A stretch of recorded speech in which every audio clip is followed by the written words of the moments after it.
purchasing Washington Times. Florida is huge for the Washington Times. The Washington Times newspaper, Washington Times Weekly, our radio programs, American Morning News, and WashingtonTimes.com have tremendous audiences in the state of Florida because we are the reliable source for information and conservative value opinions coming from Washington, D.C. to all of you in Florida and across the United States. Our website, WashingtonTimes.com, just this year has already had 1.2 million unique visitors come to it from the state of Florida. So you are very important to everything we're doing. And in fact, you're so important, if you turn to page 13 and 27 in your directory for the program, you'll see an opportunity to get 6 free issues of the Washington Times Weekly delivered to your home to get the best information and really the only great information on conservative issues and American values coming from Washington, D.C. So where do we go with all this? We want to make sure that you have a chance to listen and hear. For them. Each candidate will have 15 minutes to speak and present their views to you. And then at the same time, again, I encourage you to vote in room 228. Our first candidate is Adam Hasner. Adam is from Palm Beach County. He is a lifelong Republican, deeply committed to limited government and free markets, American values, and a strong national defense. He has over 15 years of private sector experience, very key in the 21st century, and has been first elected in 2002 to serve as a part-time state legislature representing Palm Beach and Broward counties. Serving along our great senator, your great Senator Marco Rubio in the Florida House for 6 years until 2007. Adam was then selected by then Speaker Rubio to serve as Majority Leader, a position he held for 4 years until being term limited from office. Adam has a lifetime A rating from the NRA, a 98% rating from the Florida Chamber of Commerce, and is a winner of the Christian Coalition of Florida's Faith and Family Award.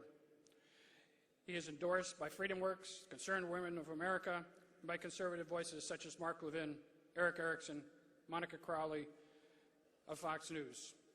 Adam and his wife, as I mentioned earlier, Adam's wife Jillian, live in Boca Raton. Please welcome Adam Hasner.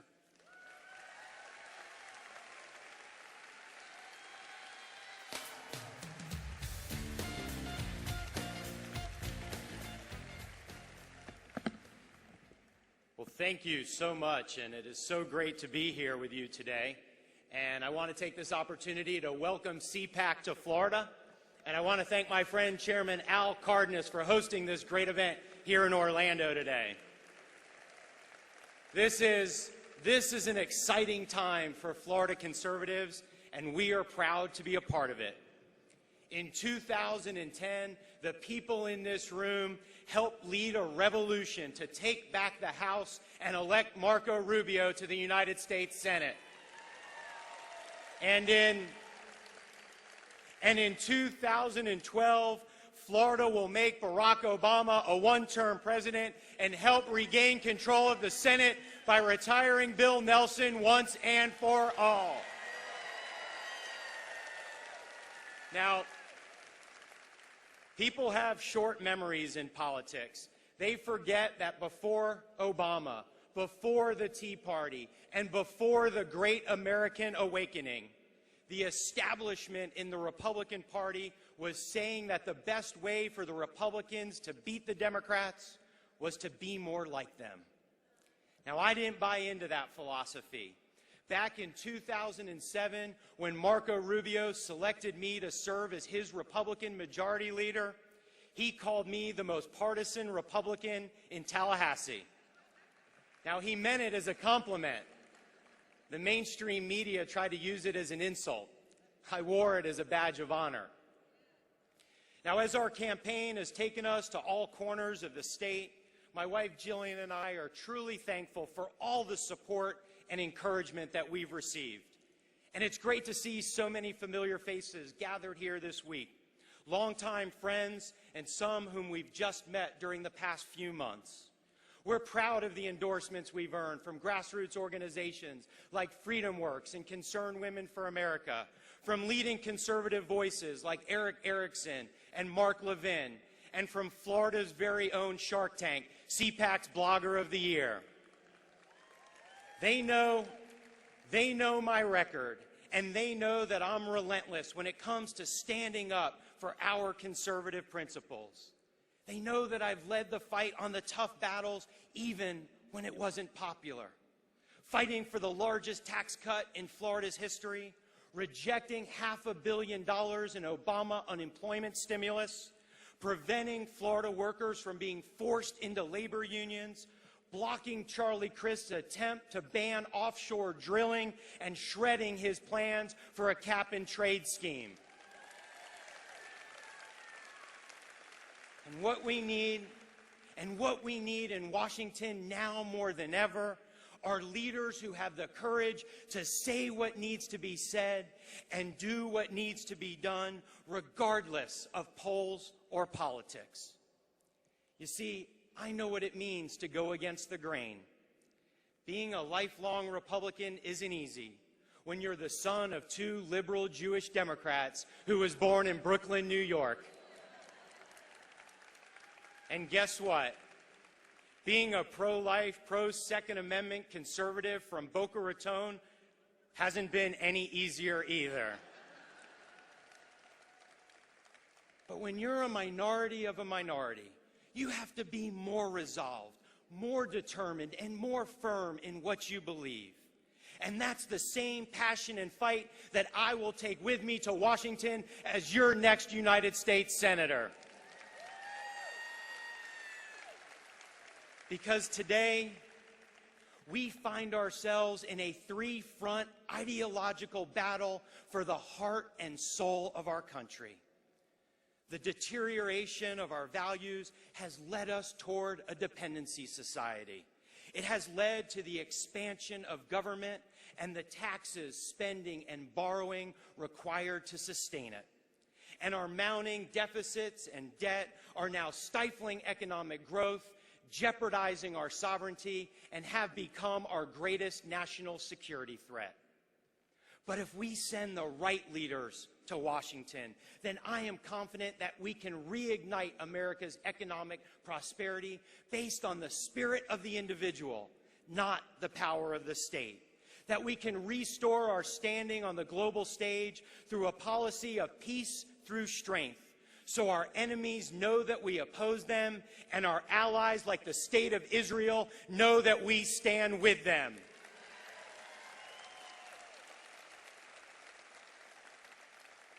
And we can reclaim the foundational Judeo-Christian values that make America special and unique.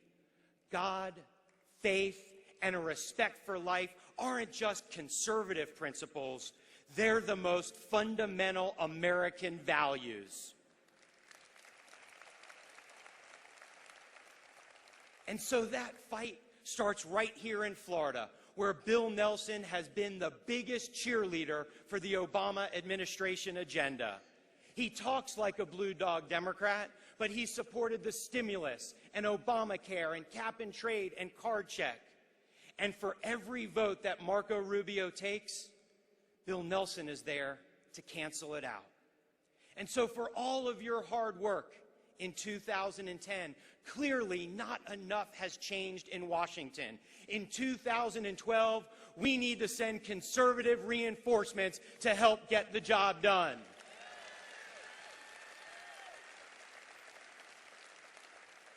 Because Floridians aren't looking for Democrats and Republicans to simply split the difference.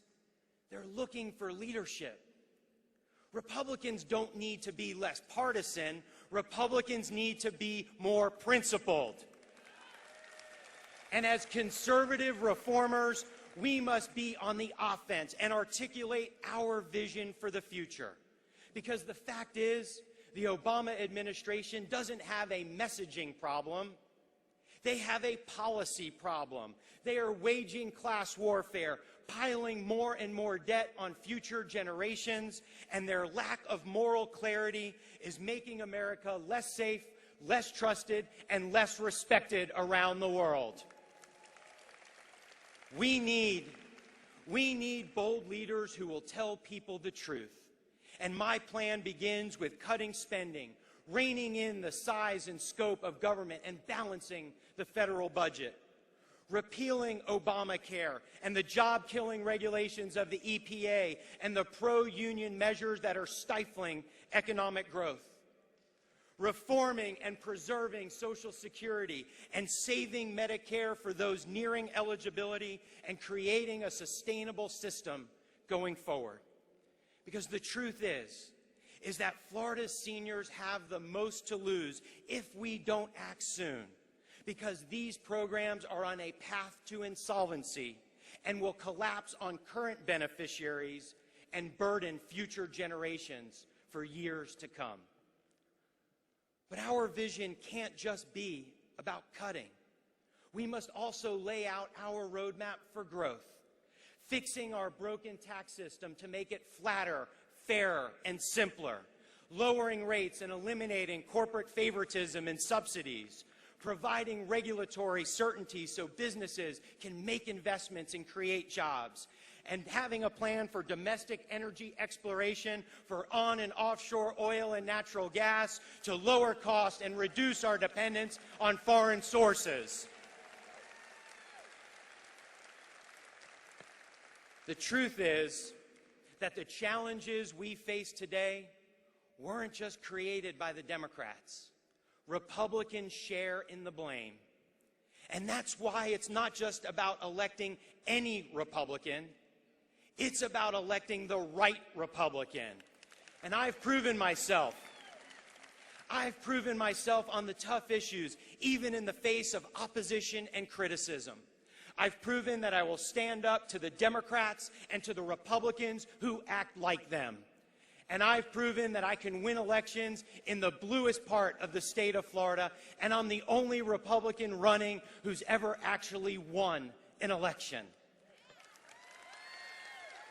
But this campaign isn't about me. Our campaign is about the people we meet every day, about the lives who touch our own and the stories that move our hearts.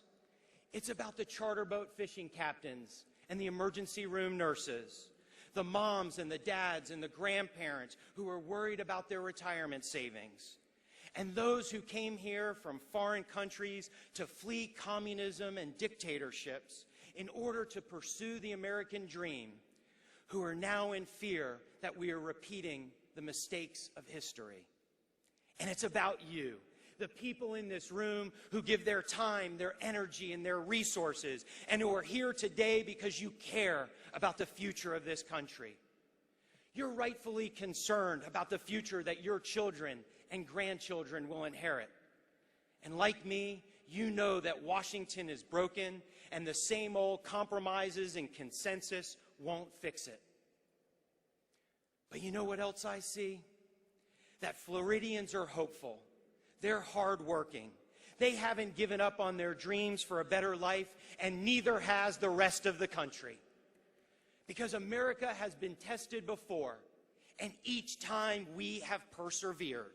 And I am confident that with principled, conservative leadership, we will rise to this generational challenge like those generations before us have risen to theirs. And so today I'm asking for your support in the straw poll. But more importantly, I'm asking for you to join our movement. I'm not afraid of losing an election.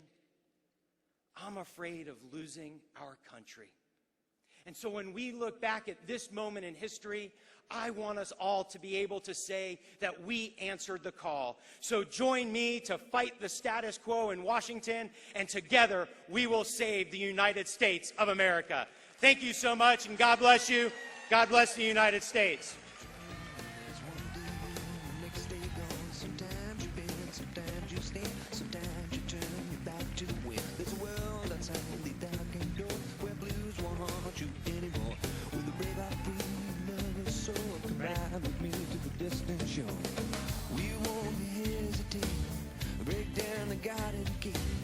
There's not much time today. As I stood back there, I all of a sudden realized, talking to these four wonderful gentlemen, that I'm actually a welcoming committee for my neighborhood. I live on Capitol Hill in Washington, and one of these guys is going to help us out working 4 blocks from where I live. We want to also make sure that you, again, mark down 220 E Street. E Street, that's where I live. 220E is the building up. Come visit us, have dinner, no problem. Stay here for the rest of the meeting, but you're more than welcome tomorrow for dinner.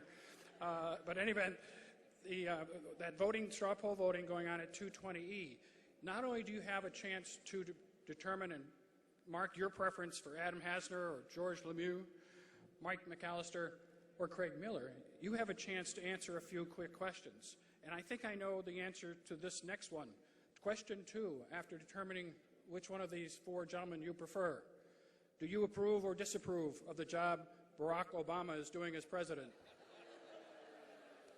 That is enough to get you to go to 220E to vote. Our next candidate is George Lemieux.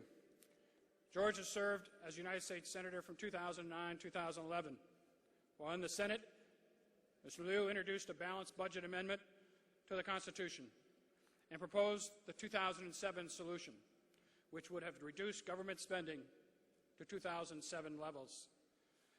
Lemieux voted for the National Rifle Association 100% of the time and earned a 100% rating from the Christian Coalition, Family Research Council, and Chamber of Commerce.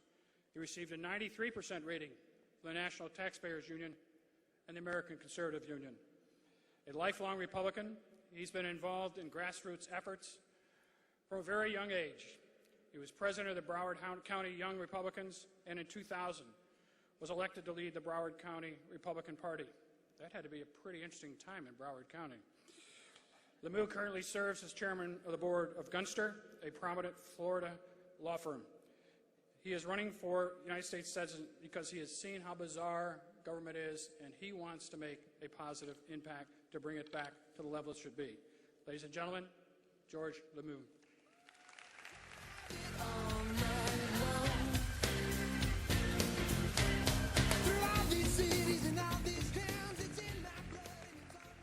Well, good morning.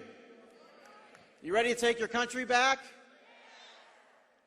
It's my great honor to be with you here today. I'm so pleased that CPAC is here in Florida. Before I tell you about why I want to return to the United States Senate and champion the causes that we believe in, I want to tell you a little bit about myself. First and foremost, I'm a proud husband and father. Thank you. My wife, Mikey, and I have 4 young children. Max is 8, Taylor is 6, Chase is 4, and our baby girl, Madeline, is 17 months. I like to say 3 monkeys and a princess. I've had a lot of challenging responsibilities in my life, a lot of great jobs, but I've never had a better one than being a dad. And it's also given me a tremendous appreciation for my wife, Mikey, for how she nurtures and cares for our kids. Second of all, I'm a businessman.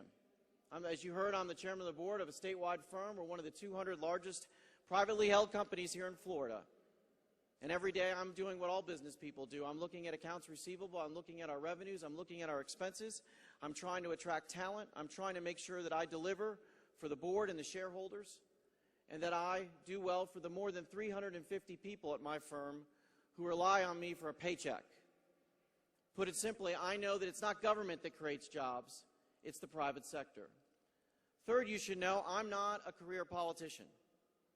I've spent some time in government, but it's important you to know that what's the biggest problem with government is people who've been in government all their life. I saw it firsthand in Washington. We've got a careerism problem, and that makes me a little bit different in this race. Although I'm not a politician, for 16 months, I served you and 18.5 million Floridians in the United States Senate. For a public school kid from Broward County whose mom and dad never went to college, it was a tremendous honor. But I have to tell you this. Washington is the most broken, the most bizarre, and the most dysfunctional institution I've ever seen.